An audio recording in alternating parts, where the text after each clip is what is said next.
Hello, everyone, and welcome to another episode of the Unauthorized Disclosure podcast.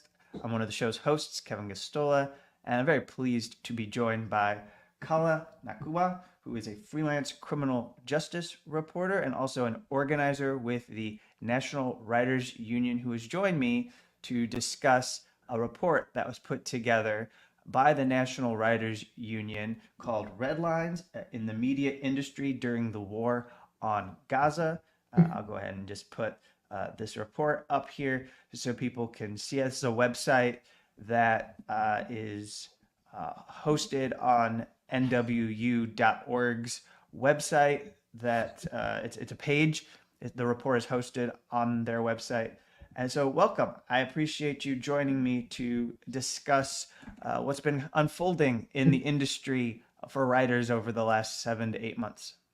Thank you for having me.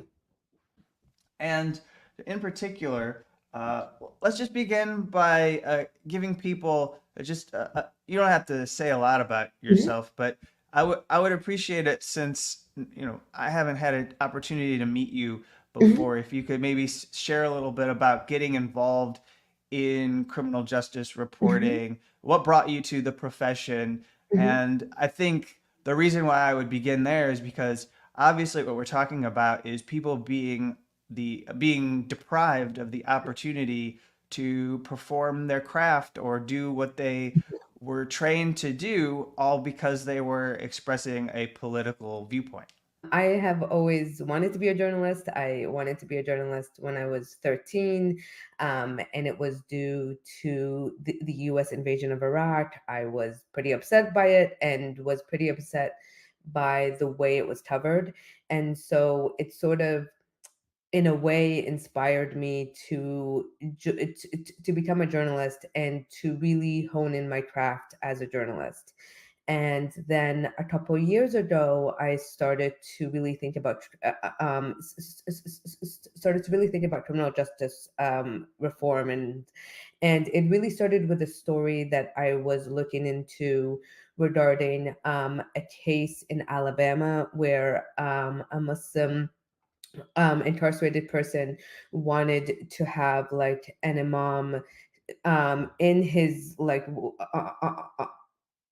on the day of his execution to have, instead of a priest, he has an imam, and the prison would not allow him, would not allow him to do that. And so that was really, to me, it was such a small thing. Like, he wasn't asking for much, and the fact that he didn't get it, and the fact that it got like national attention, went all the way to the US Supreme Court, and he still lost, it just stuck with me. And so I decided, after that, that I wanted to look into the criminal justice system, both in the US and also, because I'm based in Canada, also looking into it in the like looking into like Canadian prisons. So let's just get into this report that examines these are these people who were surveyed by the National Writers Union. These are people who are members of the National Writers Union, correct? No, some No? of Okay. them are, but they're like, a lot of them are not members of the National Writers Union. For full uncut episodes of the Unauthorized Disclosure podcast, go to patreon.com/unauthorized disclosure or go to thedissenter.org and become a subscriber.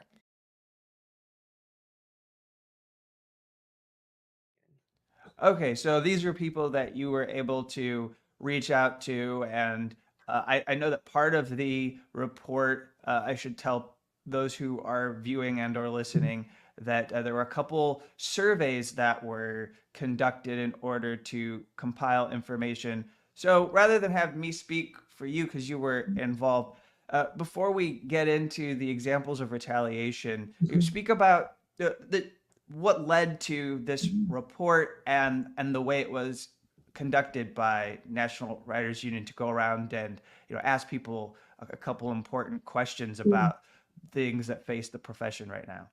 Yeah. So shortly after October 7th attack, members of the National Writers Union, including myself, noticed this pattern of, media workers being retaliated against for either speaking up in support of Palestinians, criticizing the Israeli government, or signing open letters demanding an end to the killing of Palestinian journalists in Gaza. And after hearing, multiple of these cases, we thought as a union that this is a very important issue for us to tackle because it's both a labor issue as well as a journalistic issue. And so we decided to, collect these cases and compile them into a report that showcases, that this really is a systemic problem that's happening throughout the industry. That it's not like one industry, one news outlets that's doing this. It's multiple news outlets that are doing this. And so our main objective of the report was to highlight the urgent need for equitable, inclusive, transparent, and democratic process when dealing with potential violations in the workplace, for greater clarity and reasonable protections around free expression for media workers. That's very good.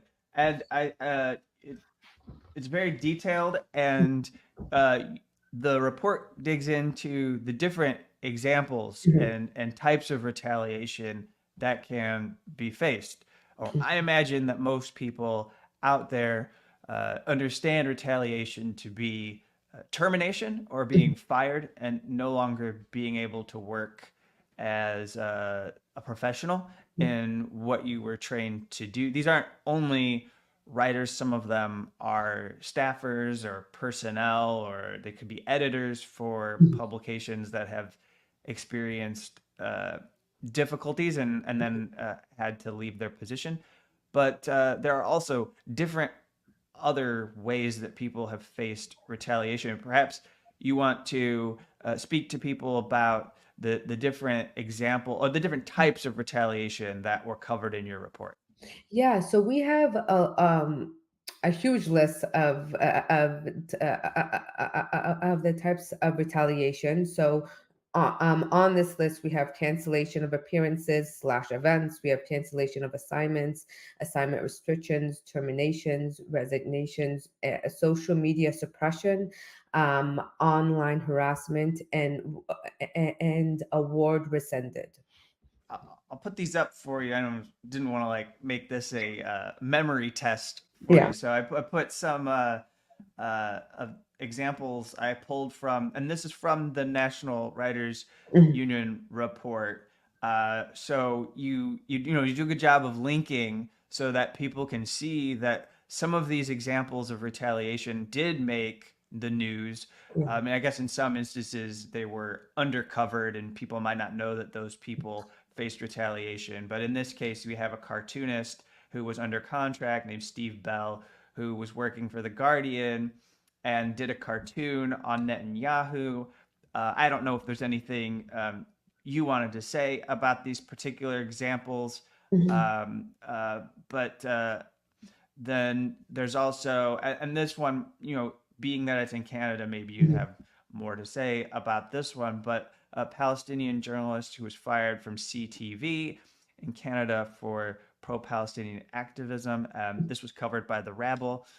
Yara Jamal said that her complaints about workplace harassment were ignored, but that she was quickly fired for statements she made outside of work. So, in this instance, uh, it would seem that, and this happens in several examples, you're seeing a double standard in the way that people are treated. So their Mhm. complaints about something at the outlet or the organization that they work for go unheard and they aren't attended to.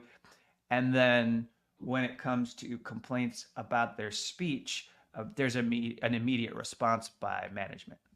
Yeah, definitely. There's one case that struck me actually when you were mentioning the cases that I was thinking about was there was a social like when it falls through social media suppression. There was this group called the Camera, which stands for the Committee for Accuracy in Media in Middle East Reporting in America. However, they're often a group that's just dedicated to what they claim to be anti-Israel bias, and they targeted the social media accounts of six Middle Eastern staffers at the BBC and one freelancer who works at the BBC. And after this, the BBC responded by saying that they are launching an investigation, and they removed the reporters off the air and decided that the freelance reporter that they were working with previously, that they were no longer going to work with them in future projects. And so those are sort of the types of cases that sort of struck in my mind when we were collecting these reports, that it often is an outside party sort of saying that these social media accounts are problematic, and then the news outlet would respond by either forcing them out, or yeah, like any form of retaliation. Right. And one thing that those following this issue have possibly observed or might remember is that these outside groups, as they have targeted students at colleges or universities, are doing doxing, are trying to put personal identifying information online that'll make it difficult for them to get jobs later. Uh, that kind of an attack, as I read your report, there have been several examples where people working in media have had to deal with that kind of a mob like behavior of individuals trying to stop someone from being employed again. Mhm.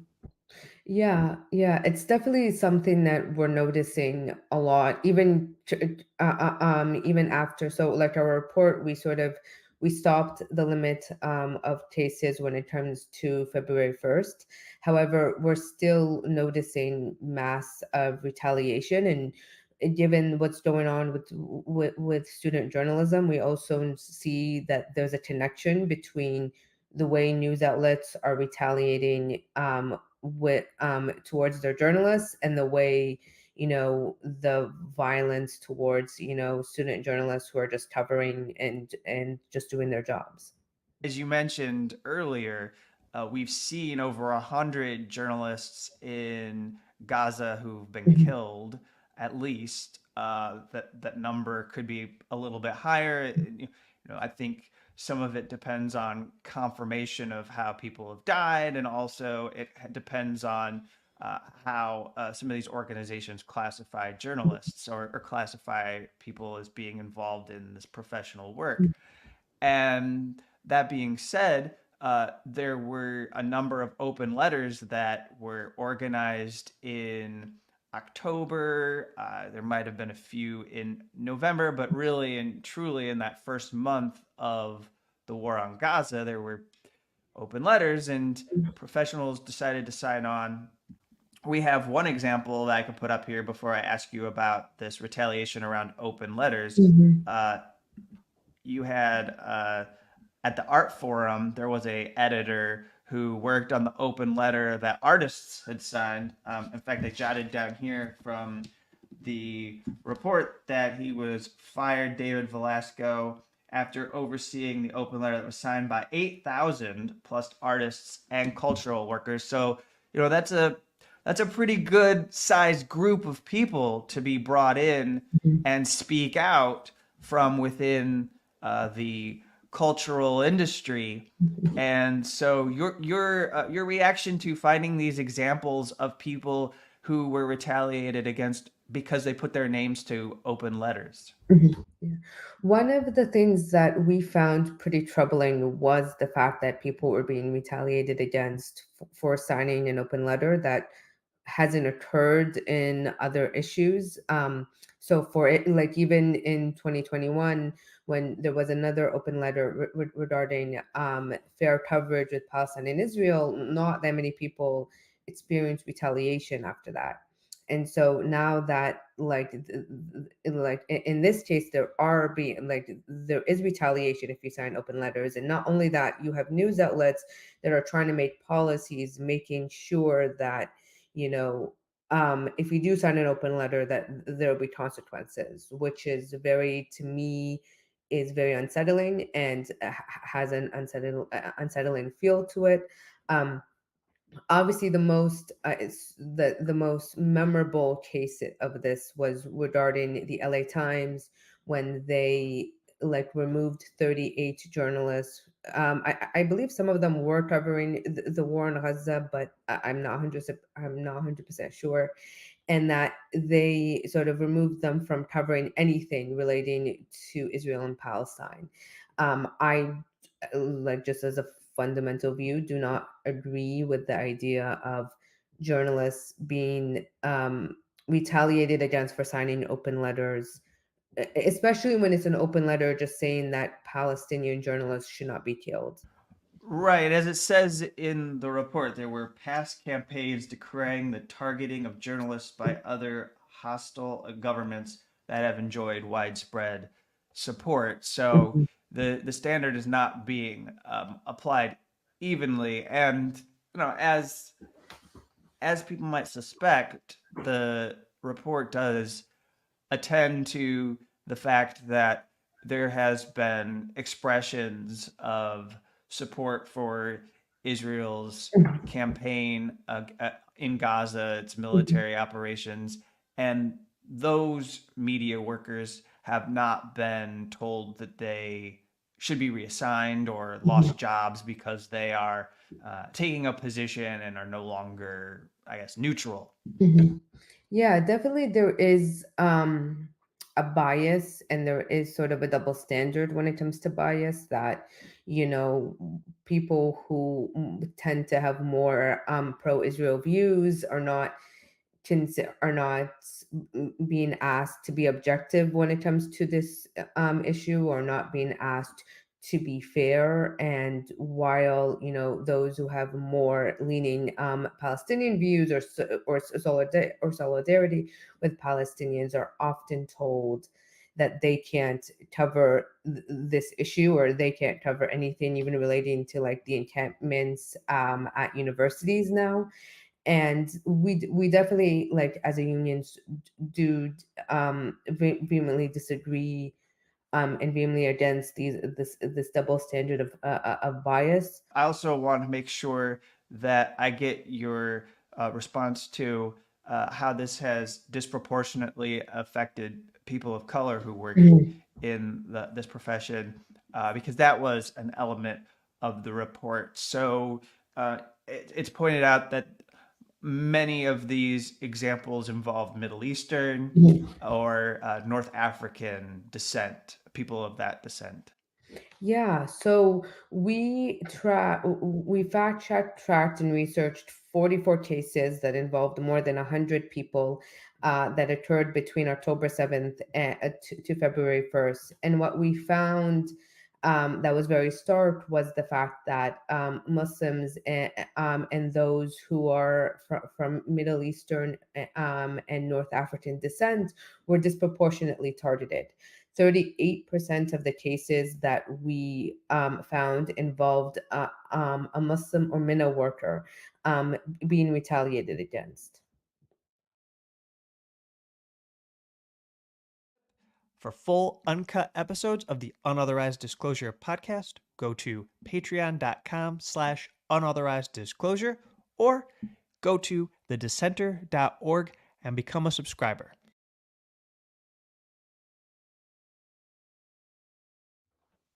And let me put out, I'll play this example that is, of somebody who fits this.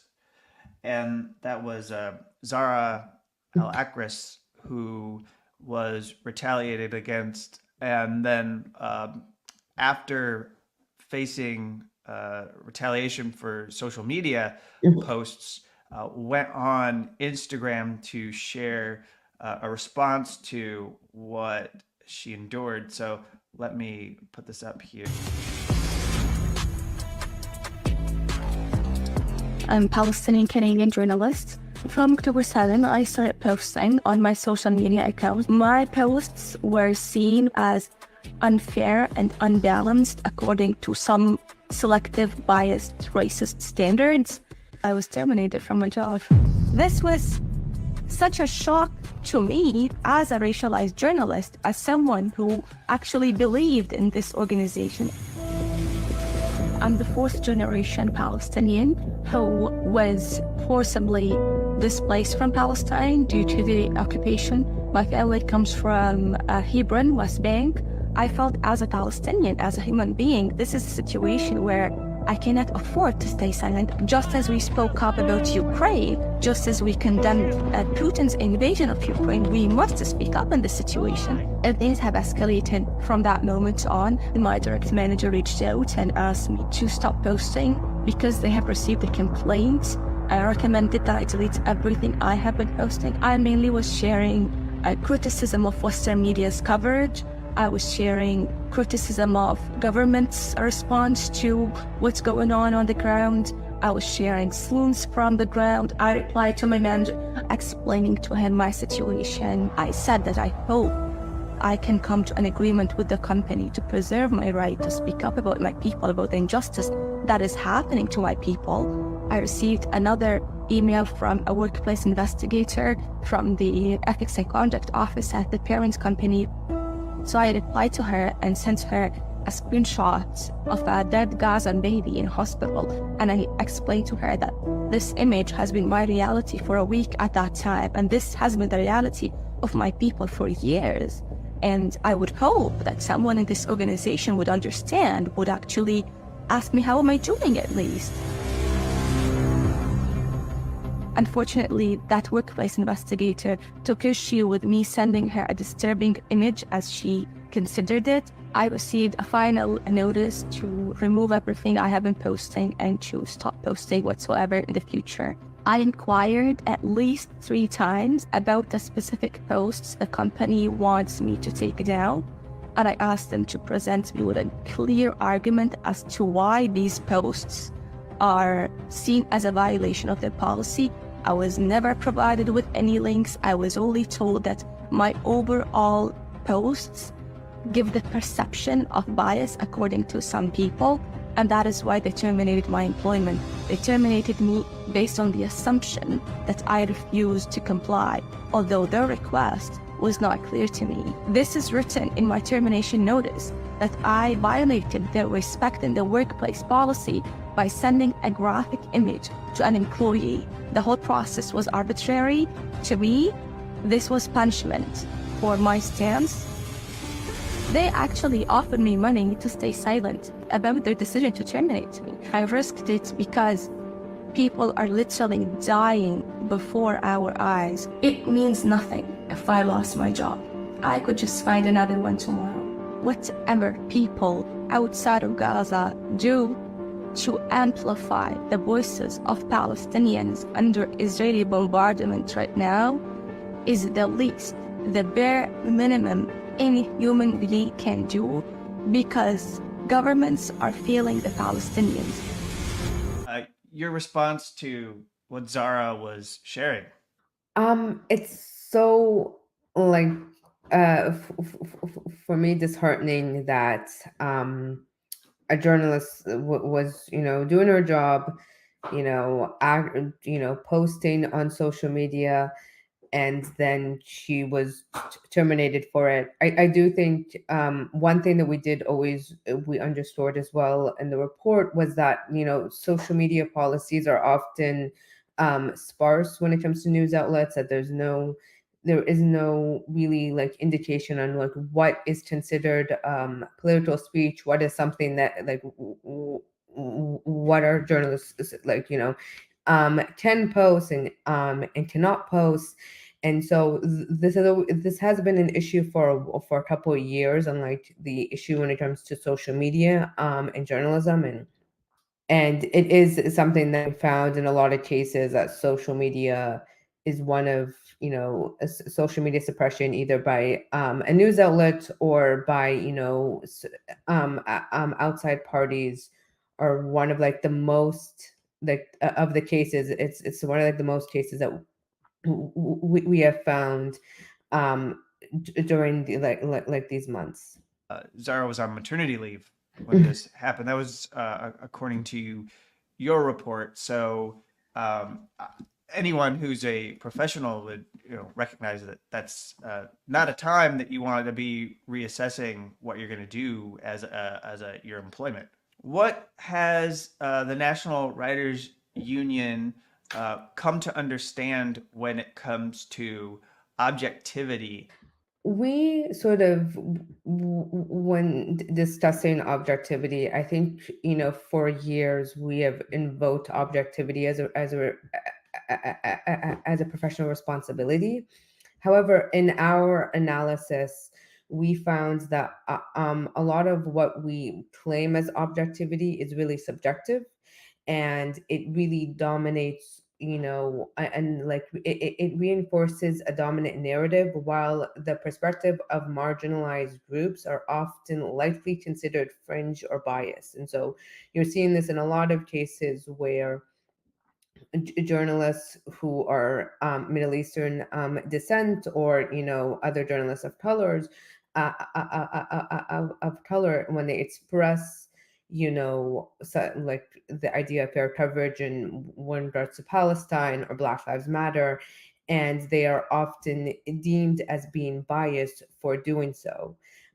While, like, of course, like going back to the New York Times, like this, like the issue with that article was that, of like, the journalist that wrote it did have a very, negative perception of Palestinians, and that then, like, and it was very it was very public.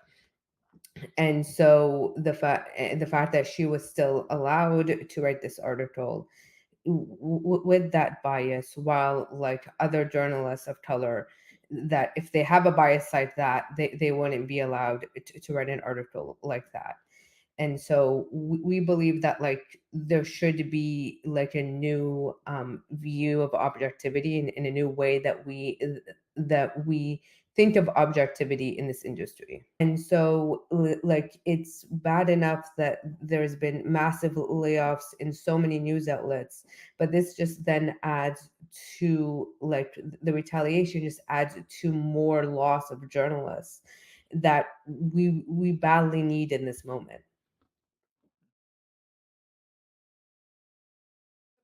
For full uncut episodes of the Unauthorized Disclosure podcast, go to patreon.com/unauthorized disclosure or go to thedissenter.org and become a subscriber.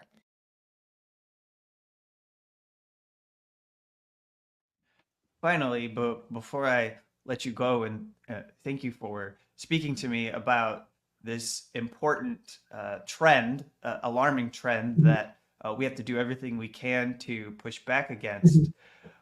I would like to hear your thoughts as we conclude on the difficulty, or the way that it's become controversial to speak up for journalists in Gaza who've been killed, and how that's needlessly politicized. We've hinted at it. We've spoke a little bit about it, but the larger context for me is viewing the destruction that we've seen in Gaza and recognizing that all this culture has been destroyed, that you've lost art, you've lost, if it's an art gallery, it's probably been attacked by Israeli military at this point. All the universities and colleges that have been flattened or turned into rubble. And so it seems to me that for writers who are speaking up, there's something, it's something more than a lot of various conflicts where or wars where you're speaking out against individuals who have been killed. In this instance, it's the erasure of um, artwork. It's the erasure of cultural past, cultural histories, artifacts being lost, etc.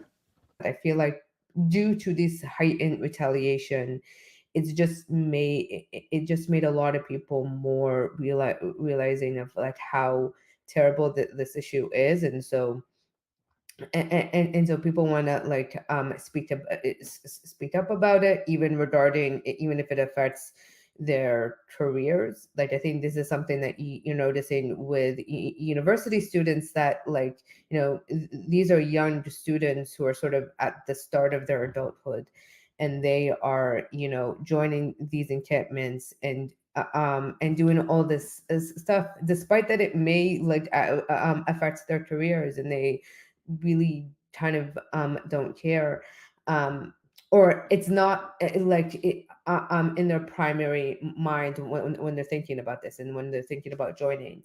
Um, and I do feel like this erasure of culture and art and universities and writing, and the fact that like you're having like close to like or more than like 100 journalists in Gaza have been killed, and so many writers and academics have been killed, is something that should make all of us angry and upset, and that we should like it has sort of been interesting sort of seeing the fact that we've made it controversial and sort of this war culture type of issue when it shouldn't have been, especially as like journalists. Like we should be upset that this conflict has led to killings of so many journalists that no other conflict has ever led. Like no like war or atrocities or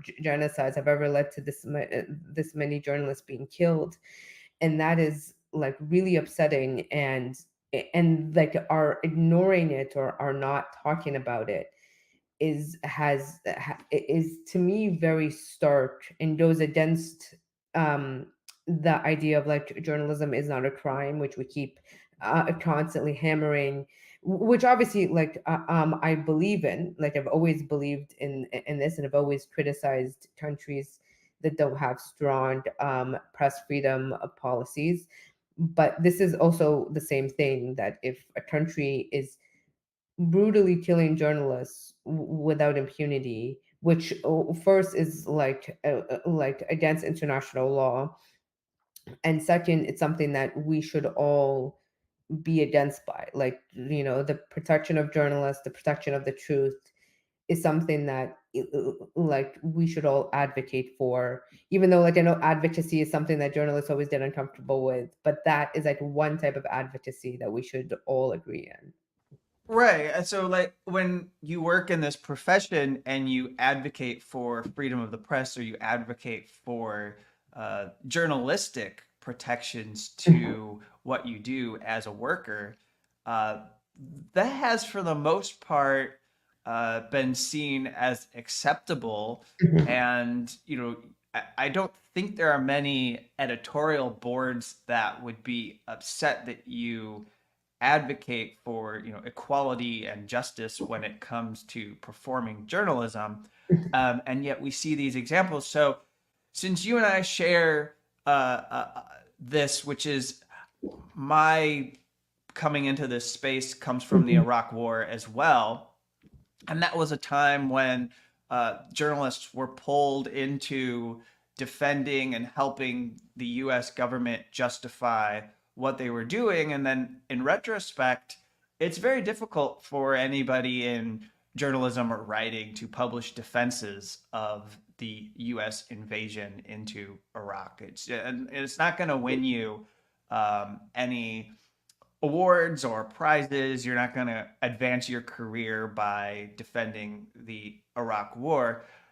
I think right now, the I said I had a final question for you, but you raised an important issue that I believe we probably can't ignore before we end this, and that is to say, the U.S. government is taking a position that does make it difficult for media workers.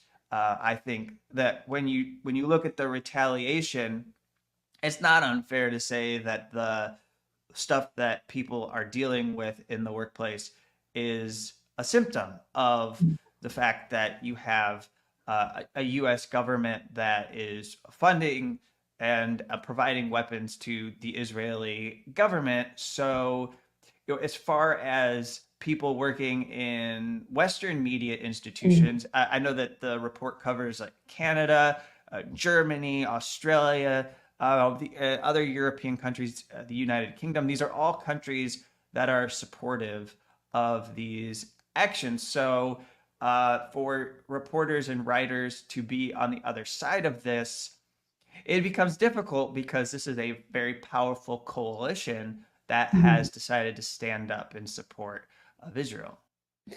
Yeah, that's true. But I feel like, I like there are two things that journalists are supposed to do. And these are like the two basic things, and that is reporting on the truth and, holding powerful people accountable. Like a lot of us sort of got into this business because we were either obsessed with Watergate or obsessed with other stories of journalists, holding powerful people to account. And so like one of like as we mentioned, like when it comes to Iraq, was that it's sort of similar in the way, like, a lot of journalists supported what was going on in Iraq in the beginning. Like now I think it's a whole different story, but like particularly in the beginning they supported it, and they even tried to push for it. And like going back to the New York Times, like there was a whole Judith Miller incident. Sorry, I Yeah, you apologize. know exactly. There, yeah. Yeah. And so it was the same thing of like supporting, like instead of doing your jobs and actually like holding the US the US government accountable, and like, why are we going to Iraq? What does does Iraq have weapons of mass destruction? Asking these questions, we sort of supported it. And we, like, I do think there's also the issue of like, journalists being embedded with the US military. That is, to me, like, I always found very uncomfortable. Like even when I was a kid, like it just, there's something about that. Like when we talked about objectivity, I feel like that really does affect like objectivity. Like even like like how journalists talk about objectivity, I think that even goes against that, because you are like enhancingly supporting, and it can be easily propaganda. And we do see this again with Israel, where like one of the problematic issues is that like no international journalist is allowed to enter Gaza. Both Egypt and Israel has made that has banned that.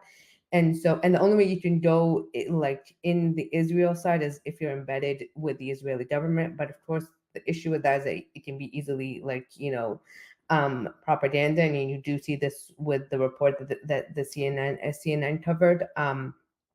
And so, yeah, like I do think, like, circling back, that even though, yes, these are powerful countries, like our jobs is to hold these powerful countries accountable, that they need to answer to us as constituents, and as people that they're going to that we're going to elect them in future elections.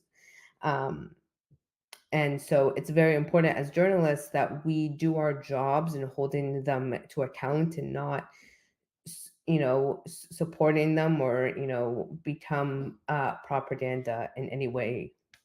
Well, and the flip side is that if we don't push back and do anything to resist the censorship or the suppression of people's work, that then it can become normal that Yeah. the act of banning. Well, the more extreme example being that Al Jazeera was banned from Yeah. being able to exist as a news network in Israel, Yeah. and it's been labeled a Hamas mouthpiece without any evidence being Mhm. put forward by the Israeli government.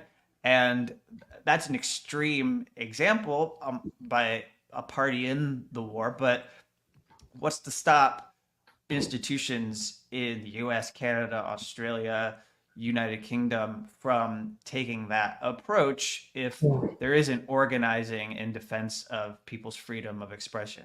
Yeah, definitely. I felt like the Al Jazeera one was so.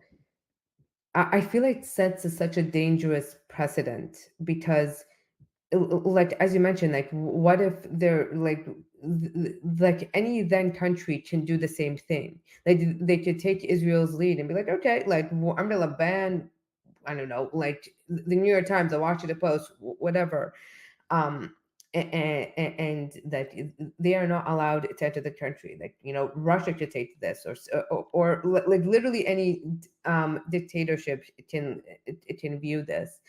And so we do need to, like as journalists, do ask ourselves like what dangerous precedent this could lead to other countries.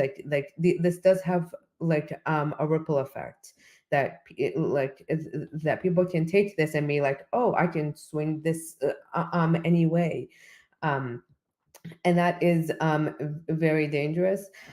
I do think, sorry, just circling back on the conversation about like power, like accountability. One thing that has given me hope is the way student journalists have been covering these encampments and how they are holding accountable their institutions and the police that have been coming in to break these encampments. And so they do give me hope of a journalism that is sort of, it supports the basic tenets of our industry. Does a good job holding powerful people accountable and reporting on the truth. Anything to tell people who are out there, uh, writers, journalists, people who experience this? Is there anything that the National Writers Union tells them, especially if they're freelancers, I suppose? Mhm. What do you say to them if they're going through retaliation? Mhm. Should they turn to the National Writers Union? Yeah, yeah, definitely. The National Writers Union is a great place. Unfortunately, with freelancers, we don't have the bargaining rights that a staffer at a union has. This obviously has a lot to do with antitrust laws. And so, unfortunately, we don't have that. But what we do have is that we could collectively work together to change the industry. We as a union have done many projects regarding, the Freelance Isn't Free Act, and, working on projects regarding changing rates. And obviously, when it comes to solidarity with Palestine. And so there are a lot of projects that we are working on as a union that we care about, that you can get involved in. Of course, if you have like, if you're a staffer working at, and the staff working at a news outlet, and you have a union sort of like addressing this issue like head on, that saying like, journalists are being retaliated against, this is wrong, we should do something about it. And make sure to sort of bring it, like make sure to say to like union management that this is an issue that we should all be against, and that we should all, really fight for the protection of journalists. Journalists should not be retaliated against for speaking up about any view that they support or agree with.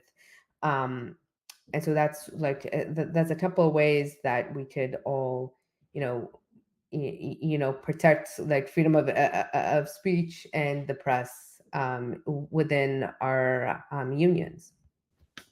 Thank you so much. It's been really Thank good you. speaking with you.